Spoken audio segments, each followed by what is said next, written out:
the fact that Alaska got to have this oil in this permanent fund and that government was going to be fed and is going to take care of everything destroys the entrepreneurial spirit that's required to do things like rebuild a state after the auto industry fails, after the agricultural industry becomes giant Monsanto companies that can take care of everyone.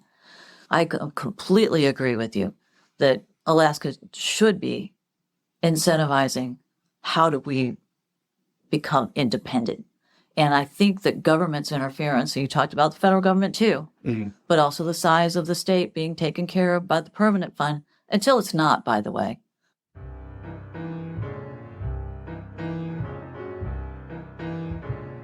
Welcome to the East Anchorage Book Club. I'm your host, Andrew Gray. The purpose of this podcast is to tell the stories of Alaskans of interest and importance.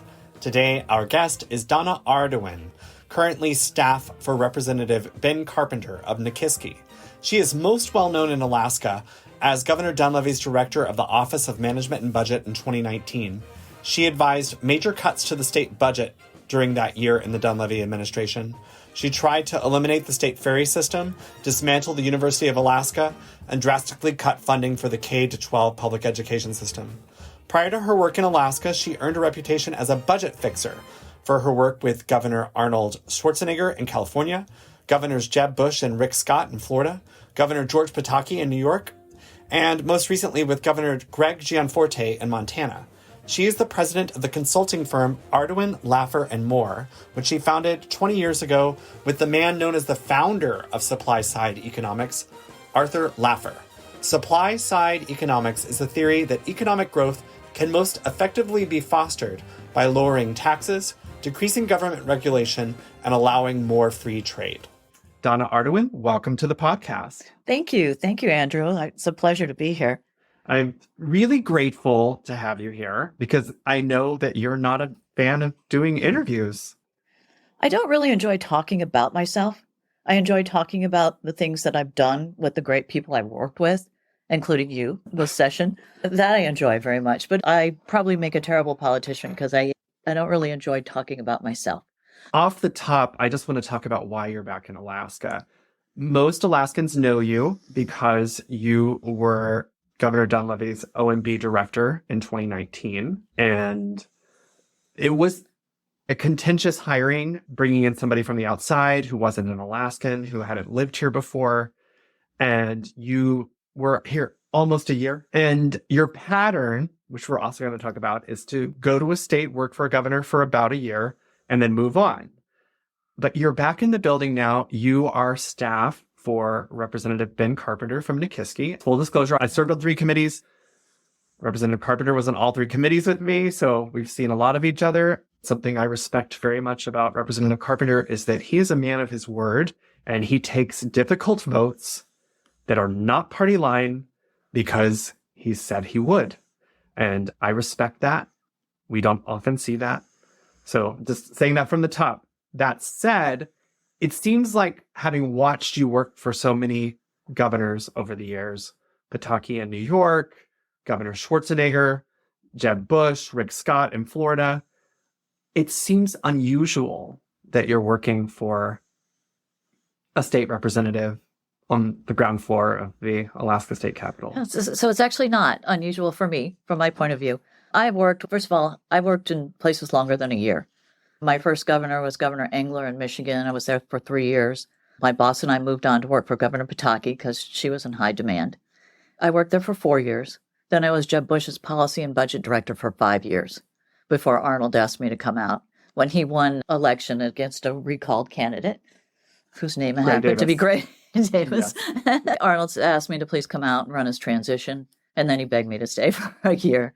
I used to tell the folks at the LA Times, I think I'm the only woman who turned Arnold down 3 times because I loved working for Jeb Bush. So I've done that. But then I started a consulting firm with Arthur Laffer. And so we've been to many states after that. When I came to work for Dunleavy, I was supposed to come as a consultant. When I'd landed here, I was going to be here for 4 to 6 months as a consultant, just to help get everything, policy, budget, and off the ground. I usually do that during transitions. 2 years ago, I worked for Governor Greg Gianforte in Montana through his whole transition and got his policy and budget all of his legislation ready to go. And then I left. But I was there as a consultant. When I worked for Bruce Rauner in Illinois for a year, I was there as a consultant. So it's not unusual for me. Having just heard you give that little rundown of your resume, though, those are governors. Mm-hmm. Ben Carpenter's not the governor. Yeah, no, great question. I was going to finish with, I always want to go somewhere where there's a challenge. I had worked in the legislature before. Marco Rubio was Speaker of the House in Florida, and I was his consultant for 2 years. I have had some experience in the legislature, but I go where there's a challenge. Like when Arnold Schwarzenegger asked me to come work, Jeb Bush said to me, I don't want to lose you, but let me understand why you want to go. And I said, that's the Super Bowl of budgeting. They had a $15 billion deficit. I know it's hard to get arms around because it's a much bigger budget, right? Mm-hmm. But it was tragic. They were running out of cash. The state was in a crisis. And so for me, I want to go to where I feel like I can be needed and useful. So you felt like you had a purpose in Ben Carpenter's office? Yes. Because he was chair of Ways and Means Committee. But it just seems like being chair of Ways and Means Committee doesn't compare with being the OMB director in terms of your influence and how much power you have. Yeah. So Arthur and I have done consulting for the Speaker of the House in Georgia, a member of the House in Mississippi, working on tax policy. It's just what I do. But as you said, Ben is an extremely principled person, and he has long-term vision, and it's somebody I really enjoy working with. Mm-hmm. And it's great for us. Look, we're here for 4 months. I'm back working in Michigan or wherever I am. Right. I still get to travel. I still have my consulting work. For me, this is a consulting job that takes a lot of time for 4 months, less time for the rest of the year. And did you enjoy the last 4 months? It's a mixed bag. I enjoyed working with Representative Carpenter, working on long-term vision. I don't know that we expected to get things done. When you look at the history, we were talking about this yesterday. You look at the history of, say, the dividend, right? The 2013, the oil crashed. 2016, for the FY17 budget, Governor Walker vetoed part of the dividend. We've been working on this ever since then. The long-term fiscal plan working group, the PFD working group. Things take time. Right. Even in other states where I worked with governors that had legislatures of opposite parties, mixed legislatures. In Florida, where Governor Bush had all the same party, it still took 3 years to get things done. And he did the first complete education overhaul, which is school choice, 100% universal school choice.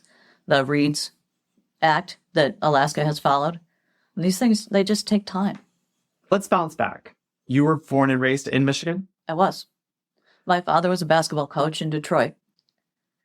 And it was interesting. So I said I'd like to talk about him because my father taught at all black schools in Detroit. And when I grew up, the only thing I knew about race, even though there was race riots going on in Detroit, was that I lived around some pretty difficult white children.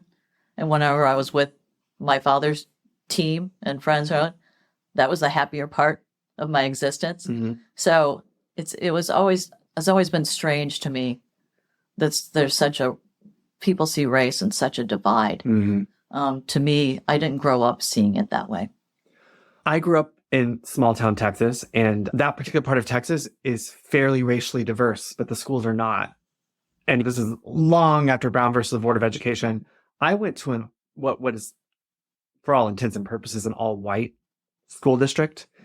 Just a couple miles down the road was a virtually all-black school district. And when I think about your dad being a basketball teacher at these all-black schools in Detroit,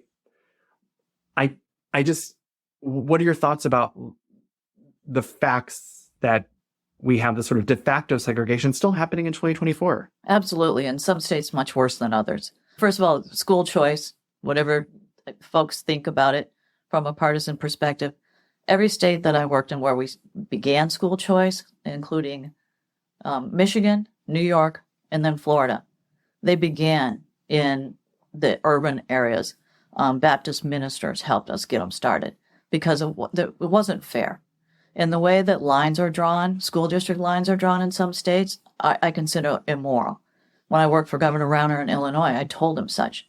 Your lines are drawn so that some kids are going to be able to succeed more than others.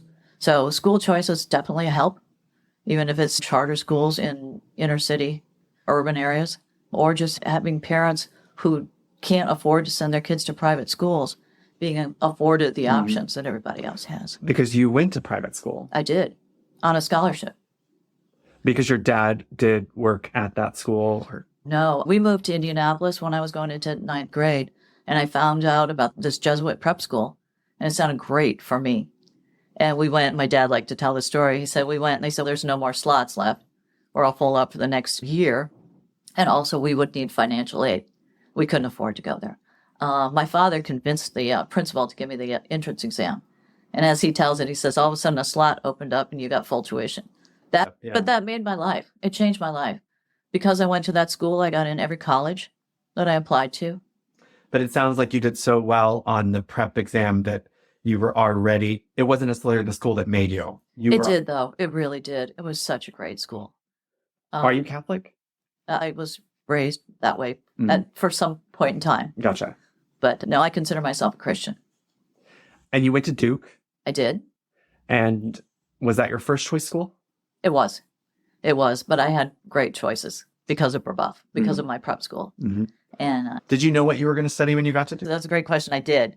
My poor father, he wanted me to be an engineer. At the time, it was, it still is. It's a great job. It's a great future, right? Secure. I got into a 5-year Master's of Engineering program at Northwestern University and chose not to go because I decided I wanted to study public policy. And I remember thinking, my poor father about broke his heart. I will tell you that the day that I stood on the stage with Arnold Schwarzenegger and I called him and I said, turn CNN on. I'm about to be on TV. I'm like, now my dad's proud. And was he? Yeah. You've talked a lot about your dad. I have, again, you don't do a lot of media, so it's hard to get a lot of information in advance, but your mom was an accountant, right? Yeah. So she got to go to college when, I think this is what you were reading, when I was in junior high because my father was teaching at college. Gotcha. And so she got to go for free. She finished second in her class. She's an accountant. So we have strong math skills in our family. My brother is a bond trader and an investment advisor. It was interesting because when I think about you and knowing that your mom was an accountant and your dad was a basketball coach, I'd say you followed more in your mom's line of work. Well, my father and I were writing a book together when he passed away. And it was everything I learned about business, I learned from the coach. So there's a strong influence. Gotcha. So you were at Duke. You went there because you wanted to do public policy. And I guess,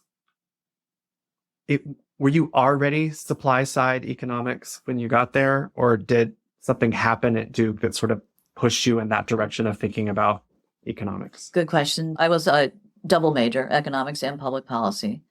And it was innate to me. And when we started studying public policy, economics in public policy, it made complete sense. Because you would have been like a freshman or sophomore just during the Reagan campaign. During Reagan, yeah. Yes. Yeah, in fact, I had an internship one summer at Duke at Reagan's OMB. Yeah, that's how things started. I didn't end up going straight to government, by the way. I went to Wall Street. Right out of college, I moved to New York. I lived in New York. I've lived there for about 10 years of my life. They also sent me to Tokyo for 2 years. And I did catch that part of your bio, that you were working in Tokyo when you were recruited to go back to Michigan. I actually was already back in New York. Okay. I was selling private placements for Morgan Stanley in Midtown Manhattan. And the woman that I had interned for at the OMB, at Reagan's OMB, moved to Michigan to work for the governor. And Governor Engler, yep. And she knew I was from Michigan. And she called me and she said, hey, I'm running this OMB that has 1,200 employees. In other states, OMBs really run the state. And she said, I get to hire 4 of them because of the civil service. I said, she goes, would you come out here? It's your home, your home state. I said, what do you want me to do? And she said, whatever you want. So it was great. I went and got their PR. And did you get a pay cut then? Or was that? Oh, yeah. Oh, okay. Yeah. So you, from the very beginning, were taking pay cuts to go work for government. That's right. At least at the investment bank, I had a nice 401k plan, which has grown quite a bit since then because it's been decades. But yeah, so I've been actually able to move from state to state without ever vesting in a pension. I was going to say that that's the benefit of working for state governor, that the only carrot is that you should get a nice retirement. But if you're not there for 20 years, you're not going to get that. That's right. The fact that I started out on Wall Street, and yeah, I could be a lot wealthier now than I am, that I was able to move from state to state. Of course, I didn't get married until I was 47. So it actually was easier. And that I started a consulting firm with Arthur in 2005. So we've made good money doing that. And that affords me to be able to do what I love to do. When you had that first government job with Governor Engler, did you feel that it was your job to cut the budget? Has that been your marching orders from the beginning as you've seen them? I'm glad you asked that. So it's not about cutting the budget. And you asked about supply side economics, so let's just bring that back. We prefer pro-growth economics. The idea is that government should do or not do what it can to allow for the private economy to grow. And so our job is to make sure that the private economy can grow. If a government program is actually performing and having a positive impact on the state and folks' ability to get off of welfare, but have what they need to get them to a job, get them to where they're independent, self-sufficient, all those things, I'm all for it. And so we look through budgets for performance, something that you should be doing in Alaska, but you're not. And we've talked about that at Ways and Means. And so it's not about cutting, other than economically speaking, and you asked how I was attracted to pro-growth economics. It's because things either work or they don't work. And Arthur Laffer will tell everybody over and again, we have decades of data from states, and we know what works and we know what doesn't work. And both sides can get mad at us politically for saying, here's what works or here's what doesn't. A state's economy can support a certain size of government. If it gets larger than that, it's like putting too much weight on a burro, right? It just weighs it down. On the other hand, though, if the size of the economy can support your size of government, you don't need to shrink it.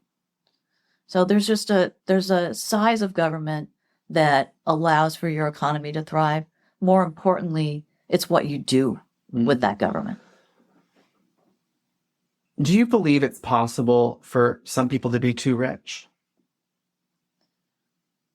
For my judgment, no. I probably wouldn't want to be one of them. I think, and I guess the context in which I ask is that we've seen the divide between the very, very rich and the poor grow over the past few decades. And when we go back and look at tax policy in America, World War II, the 2 decades after, we were taxing the very wealthy much more. And there was less of that divide. Until JFK cut taxes. And I guess for me, I feel like it's morally wrong for some to have so much while so many have so little. You're going to be surprised by this, but government has a great deal of fault there.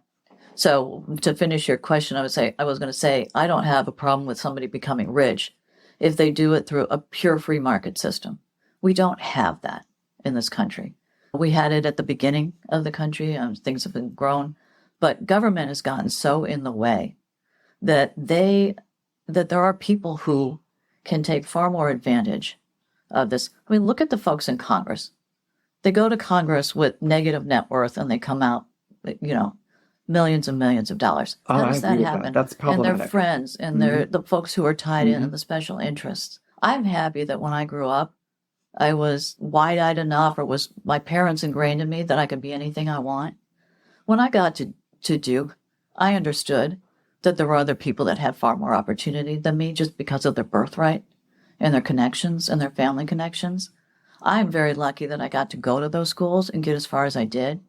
But the system in this country is not a free market system in a pure way, in a pure sense. So if government's contributing to people getting far more wealthy than others, then that's a problem. But if they did it because they had great ideas and they worked really hard, and you're Elon Musk or somebody like that, I wouldn't take anything away from him. I almost feel like I just, rather than try to walk through so many different life experiences, which I think we would run out of time. Yeah, I was going to say, let's Yeah. talk about Arnold. Yeah, let's talk There's about Arnold. perfect. This guy, he grew up in Austria with no money. Mm-hmm. He decided he was going to work really hard and get anything he wants in life. He slept on a cot in a gym while he worked out, became a bodybuilder. Mm-hmm. And he became a bodybuilder because then he knew that would help him go to Hollywood. Mm-hmm. And when he got to Hollywood, he started buying real estate and doing private deals. He went to community college in California, Mm-hmm. which, by the way, I'm a huge fan of colleges. Mm-hmm. Used to have a good system of community colleges in Alaska. I would fund those all day long. So UAA used to be a community college. And I guess my question is like, well, what's the difference between funding UAA if it were community colleges versus what it is now? Go back to performance. And a lot of states have performance funding for universities. Mm-hmm. So if you're going to produce students with degrees that get them to work, then all for that. If their kids are going to go be subsidized either directly or indirectly, from the state or the federal government to go get a, forgive me, psychology degree, Mm-hmm. and they can't do anything with it, to me, they should pay the tuition to do that. I want to get back to Arnold. Yeah, so we're going to bounce around. So Arnold is a self-made man, and he took advantage. He loves America. I love working with him for so many reasons. Mm-hmm. He was just brilliant, hardworking, a wonderful man, just a gracious person, and just. I like Arnold's story. I am an accidental politician later in life, and so I can relate to the fact that you look at the first 20 years, the bodybuilding, the movies, and all that. It has nothing to do with being governor. And I appreciate that because I feel like if you looked at my first 20 years, there was nothing to indicate that I'd be working in the Capitol.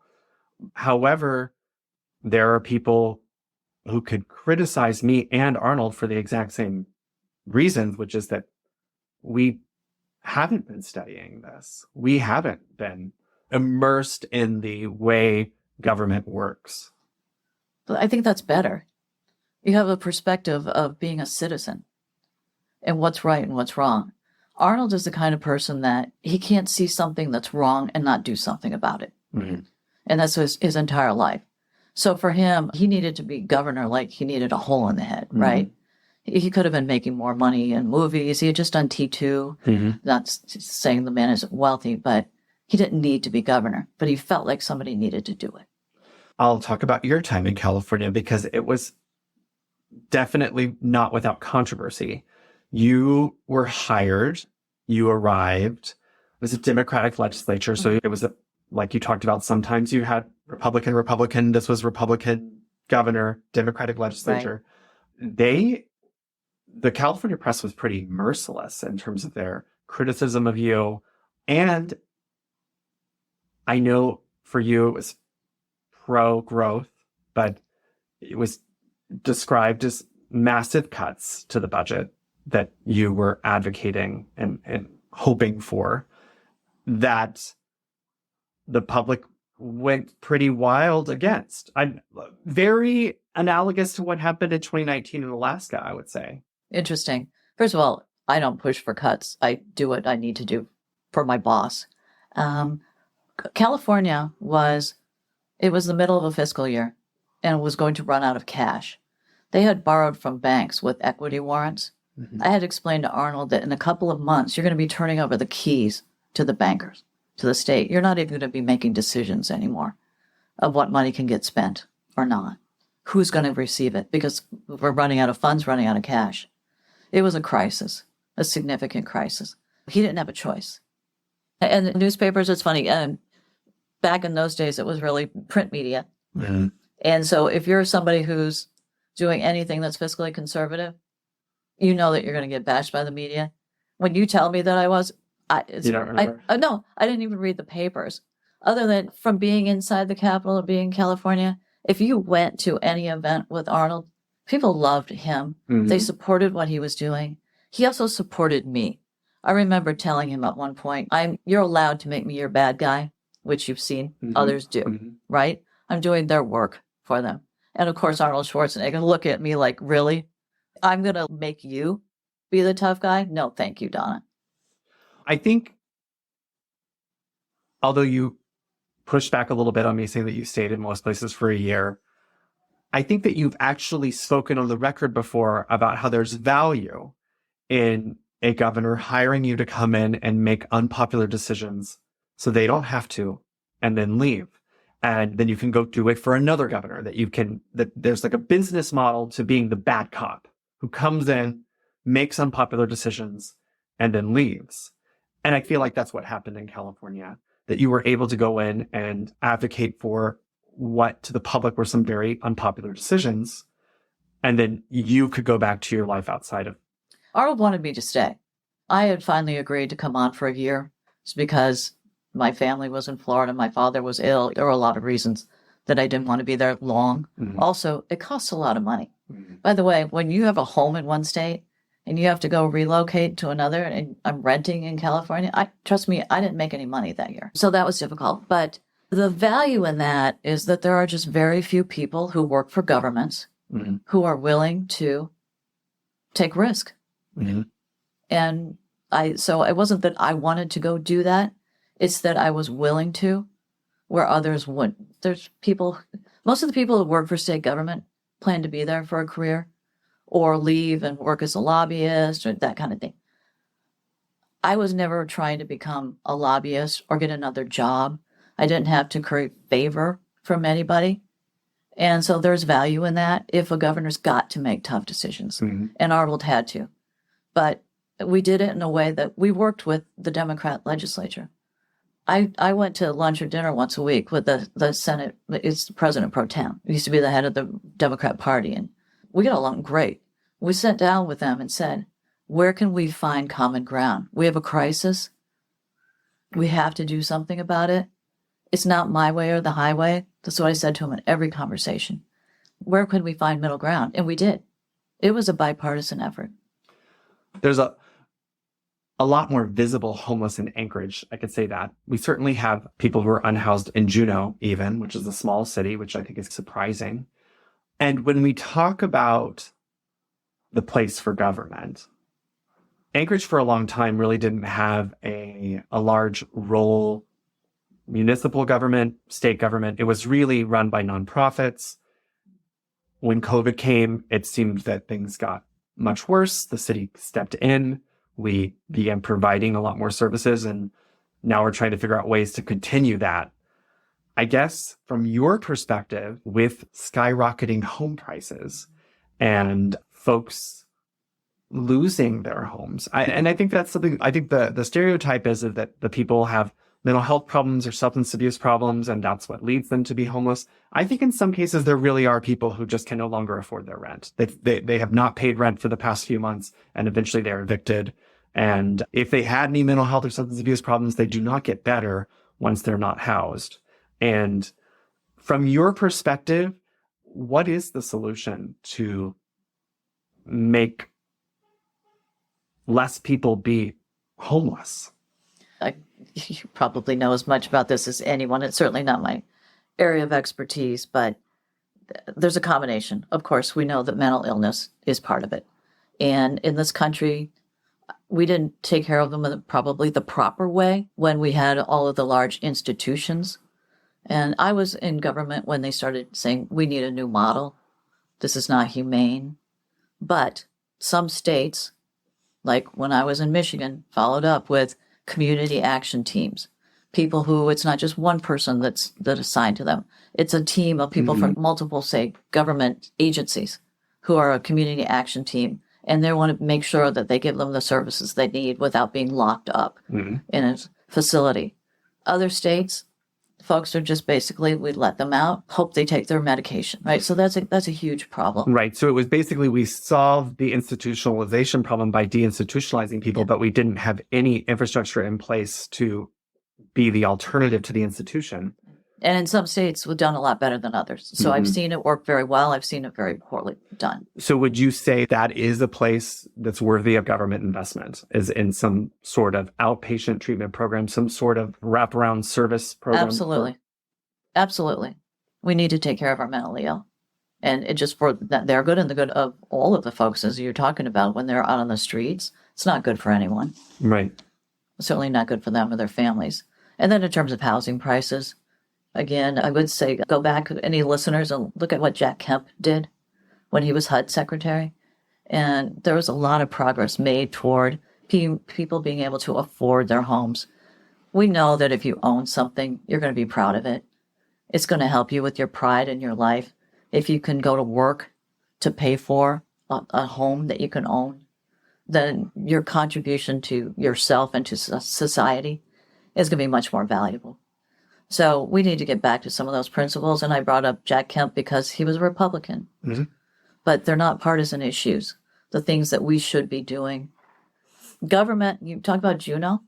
One of the reasons housing prices are so high here is because there's a bunch of retired government employees. And they have a lot of money, and that drives up the cost of housing. Now, there are things that as I said, we're not a pure market economy anymore, but when the market starts to slip in, like with, I know this is an issue that you're interested in, but with rentals, right? I had a home in Fort Lauderdale that I used VRBO to rent it out when I wasn't going to be there. Mm-hmm. It helped me afford that home, but it also helped other people be able to have a place to stay that wasn't maybe competing with the high price of a hotel. Mm-hmm. Down in Florida. I'll throw this in there and I'll get your opinion on it because it was a pretty prominent conservative Republican who sent this to me, that she appreciated the fact that I was trying to have some government intervention on short-term rentals, because she said that really she felt that doing long-term rentals is more labor intensive for the owner and not as profitable. And so she's like, when you're making less money but having to do more work, the free market is absolutely disincentivizing that. And the short-term rental market being much more profitable, and if you hire any sort of management company to do all of the cleanup between clients or whatever, it's less work. You're literally just getting money, deposited into your bank account for the property that you own. That's a problem. And setting some sort of restrictions on that, she believes, is important, because at a certain point, that particular part of Alaska, she felt all the housing was being used for tourists. It was becoming impossible for locals to afford to be able to stay. Yeah, understand. My experience with my rental was that long-term rentals were easier for me. Management company, and one group of folks in there, and that's it. When I had to have somebody come and clean up every time and then hope that they don't destroy your place. And there are definitely trade-offs, but the market's going to say that if I get a long-term, my choice was take somebody long-term with a lower weekly cost. But first of all, I'm not going to have gap weeks trying to fill it up. I'm not going to have all the cleaning expenses. So there's the market down where I was, the market worked its way. Right. The example that she used, which I thought was a pretty good one. Let's say it's a long-term renter and the toilet goes out on Christmas Day.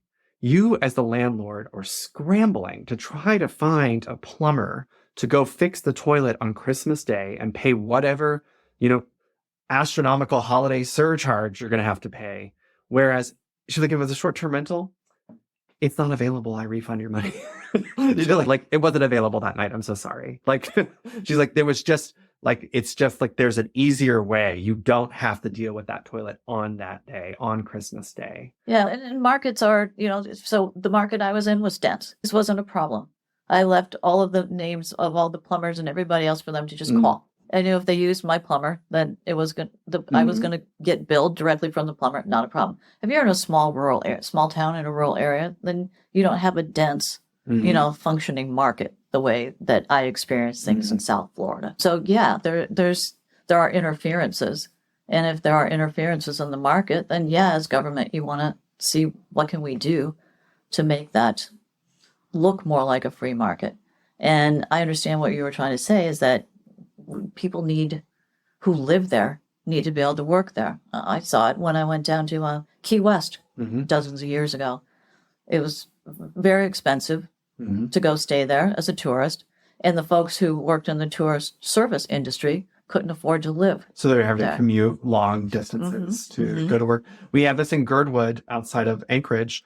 Very expensive to live in Girdwood. So what happens is that folks have to drive an hour or more to get to work in Girdwood and then drive an hour or more back, Whereas, a couple of decades ago, there were apartments they could rent in Girdwood. They could live down the street and they didn't have to, do this. I want to talk about your consulting firm. Your consulting firm, and I may get this wrong because I don't know how you guys do it, the three of you. It's Laffer, Moore, and you, correct? Yeah, and Steve Moore isn't an active member of the firm. We have a firm in Nashville. Arthur is there full time, and we have economists that work there. Gotcha. You guys were consulted by Kansas, by Governor Brownback? Yeah, the firm consulted for Governor Brownback. I wasn't directly involved in that one, but he asked them to do an income tax policy change for them, which he did. He didn't follow all of the advice. He wanted to do it more quickly than his budget would support. So it was more aggressive than you guys recommended? Yes. Okay. And if you're going to do that, then you've got to cut your budget. So just for listeners, I think it was around 2017, maybe? No, it was before that. Oh, 2015. Anyway. I was in Illinois in 2015. That's why I wasn't working in Kansas. The mid-teens. It was a pretty famous example of major income tax cuts in Kansas with the theory that this would incentivize growth in the private sector and that there'd be more money floating around and that in the end, this would actually increase revenue for the state. But what happened in this particular case, and it's often cited as a reason why supply side economics don't work, is that Kansas lost tons of revenue and they lost their market rating, bond market rating fell. Kansas did badly after this happened, and then they had to undo some of that. Oh, great. I'm so glad you asked the question. So first of all, pro-growth economics and tax cuts, Arthur would be the first to tell you, he never says they're going to pay for themselves. They will increase your economic activity if you're already overtaxing, if your highest progressive rate is too high. It's not just every tax cut is going to incentivize economic activity. In several states, we switched out income taxes for sales taxes. The static revenue from those was zero change, but income taxes have far more detrimental incentives than sales taxes do.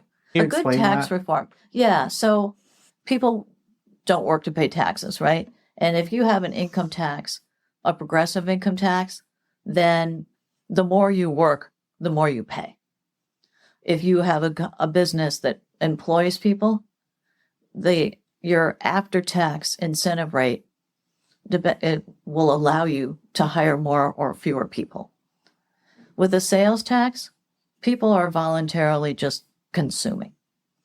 You're not disincentivized. When you tax something, you're going to disincentivize it. So if you tax labor, you're disincentivizing labor. If you tax property, capital, you're disincentivizing capital. If you're taxing consumption, you're disincentivizing consumption. Consumption does not lead to economic activity like investment and employment do. I guess to get back to the your first question and about Kansas. So if your tax structure is such that it's detrimental to your economy, and what our team found is that in Kansas, some top rate reduction would have improved economic growth. Not to say that it was the state revenues going into government were all going to be the same. If you cut your taxes, then you have to expect to spend less. If you're already spending more than your economy can afford, then your government's too big and you should spend less. If your top progressive rate is too high, you're disincentivizing employment and investment. So you should do something about that. That's what pro-growth economics is. But it is not to say, and Kansas is the only example where folks who don't like pro-growth economics can cite, because what he did was cut them too aggressively and did not reduce the budget. And so when you say things didn't work well, it wasn't the economic impacts were good. The things that didn't work well is that the budget was unbalanced because they cut taxes aggressively and did not cut the budget, the state spending. And so that was the detrimental. But if you look at the tax cuts from JFK to Reagan to the Tax Cut and Investment Act, or whatever, the TJ, under Donald Trump, the economies grew at a faster rate than they had before those tax reductions. I want to point out what I think is probably a philosophical difference between the two of us. And that is when you talk about a progressive income tax disincentivizing somebody from working harder. because why would they want to earn over $200,000 a year if they're going to be taxed so much more for making over $200,000 a year? And I think the philosophical difference lies in that I don't necessarily think that a CEO of a company who's making 100 times more than the lowest paid worker is working 100 times harder. And I think that's getting back to something we talked about at the beginning when I asked, is it possible for someone to be too rich?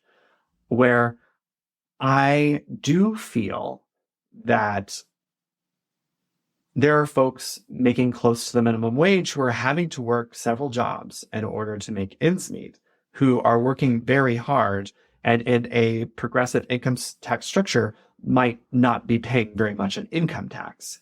And there are folks at the top of that ladder who are making enormous amounts of money every year, who I don't think are working enormous amounts harder than that person working 3 jobs. First of all, so the federal income tax it stands in need of reform. The people who are making a lot of money aren't paying the highest tax rates. It's not working that way. There's so many loopholes in the tax one. If it was up to Arthur, you'd be up to close those loopholes. Oh, if it was up to Arthur, we would have the flat tax, the postcard-sized tax return. And so everybody's going to pay 15% or whatever that flat rate is. The wealthiest, right now, some folks are in a 10% tax bracket, 10 or 12%. They're paying that 10 or 12%. Mm-hmm. The people who are in the highest tax brackets are not paying those. That's true. So if I ever worked for a president, the first thing we would do was overhaul the tax system. Mm-hmm. I agree with that. 100%. It's not fair. In terms of your CEO, so it's the tax system is letting them get away with paying fewer taxes. But this should also be, again, back to the pure free market. Corporate boards decide how much those folks should get paid. Mm-hmm. It should be based on what value they contribute to that company. It doesn't mean that they're working 10 times or 100 times harder, but what is their value to that company? And there's definitely been cases in the history of our country, where folks who are on the boards are not making those pure economic decisions. Mm-hmm. And there have been reforms to boards. I've been on boards of companies. I've been on audit committees. It's pretty serious business now because of Sarbanes-Oxley and some of the reforms that have been made, like post-Exxon, which is financial. But financial also includes how much are we compensating the people who are working there. Mm-hmm. Let's jump to Alaska. 2019, you come in to work for Governor Dunleavy. How much did you know about Alaska and the fact that we don't have a state income tax and we don't have a state sales tax? It just seems like the types of economic stimuli that you would have in other states, it's completely different here. That's right. And that's part of the reason it's a challenge. And yes, I did study it. We look at all 50 states all of the time as part of our business. We do annual reports for American Legislative Exchange Council on the 50 states. We have huge databases. Mm-hmm. But of course, I studied before I came here. And one of the reasons I was interested in coming is because of the challenge. Mm-hmm. You have a challenge. You all talked about this in the Ways and Means Committee, that people have such a disconnect from their government. And a lot of us thought that when the PFD started to get cut, people would react to that like they do tax increases in other states. Mm-hmm. Wait a minute. When my county starts raising their property taxes, I want to go find out what the county commission's up to and why they're raising these things. I'm involved because I'm a taxpayer. And you have that in some local governments here, but not at the state. And it's been interesting to watch people feeling like the disconnection between their involvement in the state government, because you're being taxed indirectly. Mm-hmm. You're being taxed indirectly. I know your listeners know this, but compared to other states, because you don't get to directly own your mineral wealth. In other states, people can make a lot of money off of those things. You don't. What's your feeling about that? I think that you need a new constitution and a new deal with the federal government. Why not? Why not talk to the president and say, look. So you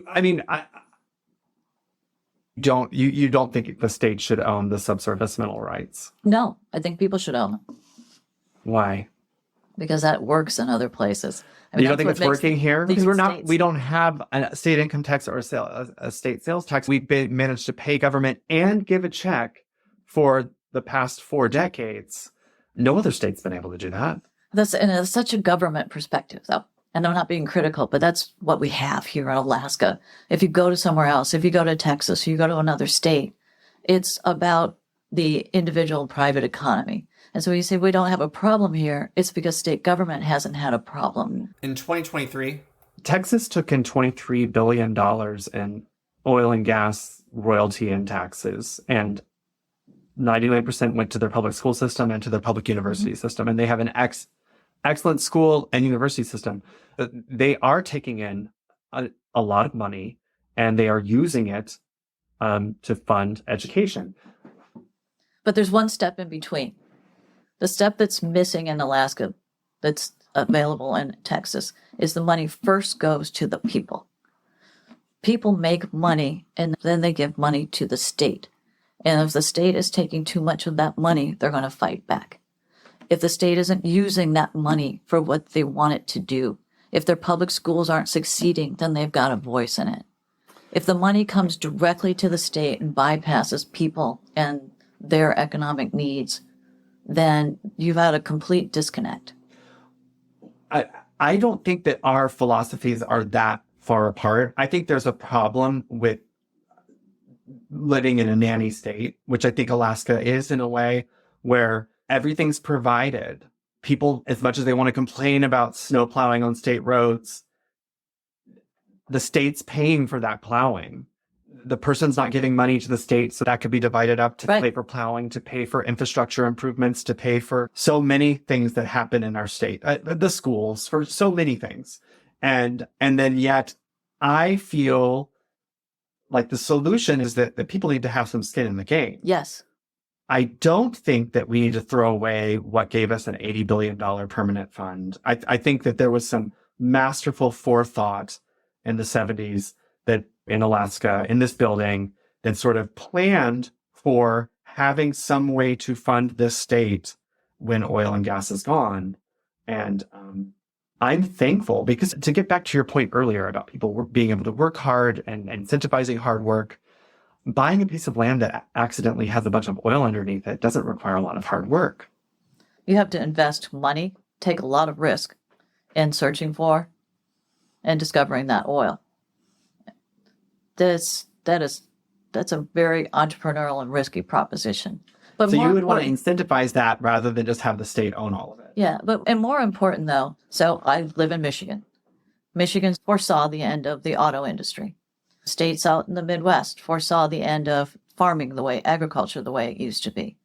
So those are called disruptions, and they happen in every industry, and they're tough to get through, but we've become better for getting through them. So when Michigan foresaw the end of the auto industry, it had to do something.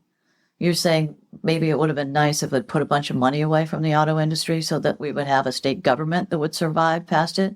I say that's important, but what's more important is that you have a private economy that survives past it and is not just expecting state government to have an endowment so they can pay for everything for me for the rest of my life.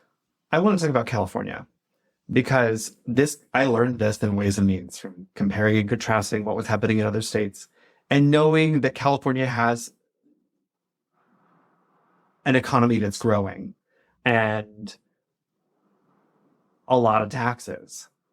And so for me, it was always, whenever we say, here's what we have to do in Alaska, if we don't want to be at the bottom of the barrel in terms of economic growth, then we've got to cut the corporate income tax. But I was like, when I'm looking at California, their economy seems to be booming, and like the 5th largest economy in the world if they were a country. And they've got taxes in every which direction. So to me, there are other things at play than just taxes when we talk about incentivizing our economy. There are, and that's a great point. When I was talking about every state has a size of government that its economy can afford, it's not the same everywhere. It's just like the price point for different brands or different values. California is beautiful. California incentivized getting high-tech industries there. there are a lot of reasons why California can afford a more expensive government than Kansas can. No offense. It's people are going to pay more to be there. It's beautiful. There's a lot of people. There's density of industry. At my economic consulting firm, we do a lot of economic development and clusters for other states. We did biomedical clusters in Florida and Mississippi. And so you have to have all of those ingredients to make something like that thrive. But in California, by the way, when Arthur Laffer was in California, they did Proposition 13, which capped property taxes very significantly. And that was a huge boom to the state. What California's problem is, and its tax code, is that the income taxes are steeply progressive. And so from one year to the next, you read in the paper that they've got a $75 billion surplus, and the next year they have a $75 billion deficit. I'm not making those words up with a B. It's because they only tax the top 20% of people. And they tax their stock market gains and losses. And if the stock market's up, very wealthy people are going to pay a lot of money to the state. And the next year, it's like a boomerang. And it's really difficult to budget in that situation. Alaska has some of that. And that's one of the Oil things prices are up. we were talking money. about this in Ways Right. and Means. When you have this wave of up and down, like the mountains in Juneau, Right. walking here every day, you don't know what your revenues are going to be from one year to the next. That's really difficult on the state. And it's difficult on folks who are dependent upon those state services. You're Right. at school and you don't know what your budget's going to be from one year to the next because of this roller coaster. So that's one of the things that we tried to work on when I worked for the governor and with your Ways and Means Committee is how can we smooth that out so that we don't see the... And I learned this from, I don't know if it was Alaska Policy Forum presentation or Americans for Prosperity presentation, but when they showed the graphs of the state income based on the oil and stock market, and then based on if we had a sales tax or whether we had an income tax, but it was like basically all these different ways of having stable money for the state. It's a no-brainer that we need a stable one. And for me, I recognize this is a red state. We have a Republican governor. An income tax is a non-starter. Finding a way to make a sales tax, like a compromise sales tax for the state, is something I'm willing to say yes to because that's a place that we can get to yes in this state. And we really appreciated that. Representative Carpenter tried to get a sales tax, a 2% flat, no exemption sales tax through the committee. And we weren't able to do that. And I was going to insist upon some exemptions because, and this kind of takes us back to like you coming in 2019. One of the criticisms in the media that you didn't read was that you didn't have a deep understanding of remote Alaska as what happens in our villages where food is being flown in, the prices in the grocery store are astronomical, that if you had a flat 2% no exemption, but you're paying 3 times as much for groceries in Chivak or Hooper Bay than you would in Wasilla, that's not fair. That means Wasilla's paying a lot less sales tax than Hooper Bay or Chivak. And so trying to find a way to not overtax remote Alaska was very important to me.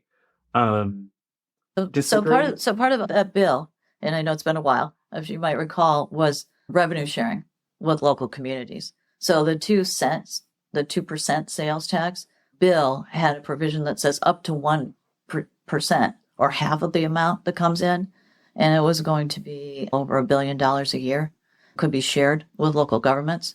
If we had passed that bill, we would have had to follow it up with a revenue sharing piece of legislation that said these are the criteria by which, and every other state I've been in has this, these are the criteria by which the revenues go out to these communities. And I just made up the triple price for groceries. I think in some communities it might be more than that. I went to Nome when I was here in 2019 and went into the grocery store just to see. And you know what? I'll just say that Nome has some advantages that, and I learned this because I was in Kotzebue last summer and they were complaining about the difference in the price of milk being more expensive in Kotzebue than in Nome. Whatever prices you saw in Nome, just know that Nome is a hub community, that it's getting direct flights from Anchorage, that that whatever you saw there is worse. I'm sure. When you get I'm sure. But I did want to tell you that I did. Right. I went to the grocery store so I could see. Look, for me, prices in Juneau are difficult. I come from Michigan, and Indiana is much better. Michigan, at least they have to truck things up the state because of all the water that surrounds it. But yeah, if you're in the heartland and you're where all the trucks come through, things are much cheaper. That gets to another issue, though. Something else that talk about Representative Carpenter again, though, try to incentivize, which is growing your own food, food sustainability. Again, Alaska has many challenges, and there are so many things that you can do here at the legislature to help incentivize that. Right. We have to deal with our climate. We have to deal with our permafrost. There are challenges to growing our own food. We could do greenhouses, hydroponic, but that's going to require cheap energy.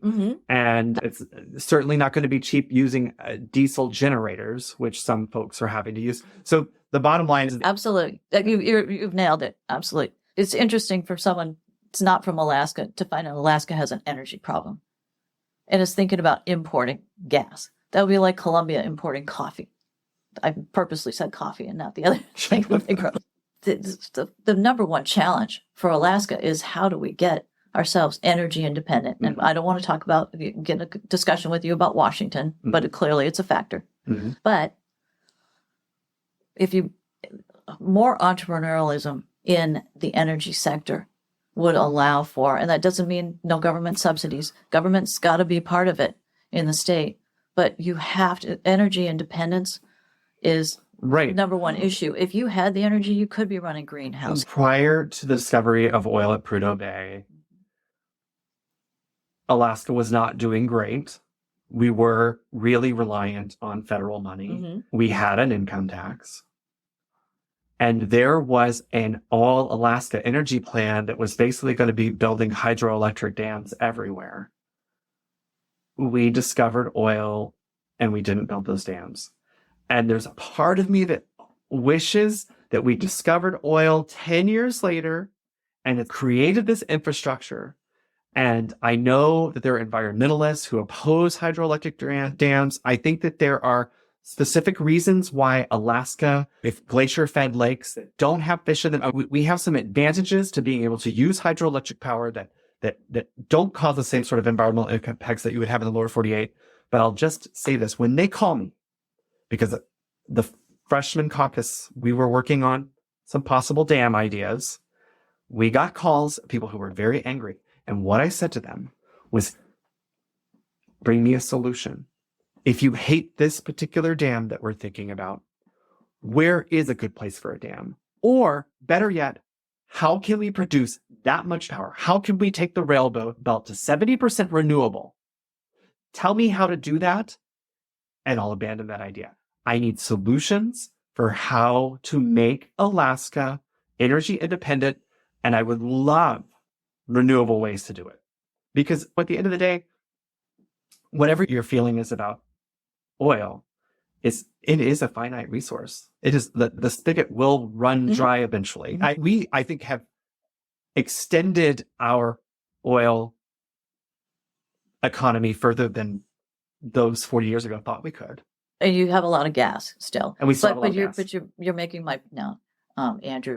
The fact that Alaska got to have this oil in this permanent fund, and that government was going to be fed and is going to take care of everything, destroys the entrepreneurial spirit that's required to do things like rebuild a state after the auto industry fails, after the agricultural industry becomes giant Monsanto companies that can take care of everyone. I completely agree with you that Alaska should be incentivizing how do we become independent. And I think that government's interference, so you talked about the federal government too, but also the size of the state being taken care of by the permanent fund, until it's not, by the way.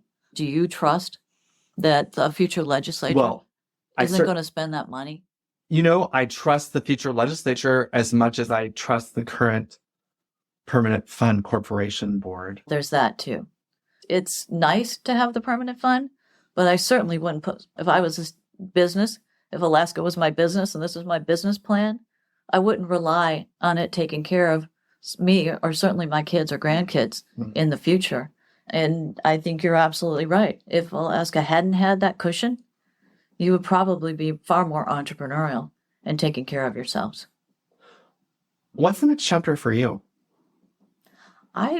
We'll see. I could end up working for another governor next year, or federal government, or I also have my consulting firm and I corporate boards, which is something that I really love to do, and get in there. And just like when I was on Wall Street, learn a different industry and find what new ways for entrepreneurialism to thrive in the country. That's what I do. Those are all my passions. Any chance that we'll see you back in this building next year? It's possible. But not planned right now. Nothing's ever planned. Not when you all have to get reelected. Truth. Representative Carpenter's running for the state Senate, so it'll be interesting, and we'll see what happens. If you could recommend a book to our listeners, what would it be? Great question. I'm just going to go back. I was think of business books right now that I'm reading a lot, but Well, you have to do Adam Smith or Milton Friedman. You would recommend Milton Friedman? Absolutely. Oh my gosh. What book would you recommend by Milton Friedman? Anything. Or just go, they didn't have podcasts back then, but you could go pull up some videos. Thomas Sowell, one of my favorite writers, he's written a book recently. Social Justice Fallacies. Social Justice Fallacies. Is that the most recent one? Social Justice Fallacies is... If I have my phone, I can tell you. I read Audible books. Mm-hmm. I hear you. Especially if you're an Audible person, it's easy to read things when you're walking around town. But he's just all about data. Okay. And he just says, look, I grew up believing this, but then I found out that's facts. Well, he happens to be a black man. We will check it out. Yeah. And no one's recommended that one. Thank you so much for being on the show today. Thank you. Thanks, Andrew. The book that Donna recommended is Social Justice Fallacies by Thomas Sowell. Thanks for listening, everyone. If you liked what you heard, please subscribe and review us. To contact me, email rep.andrew.gray, Gray, @akleg.gov or call 907-465-4940.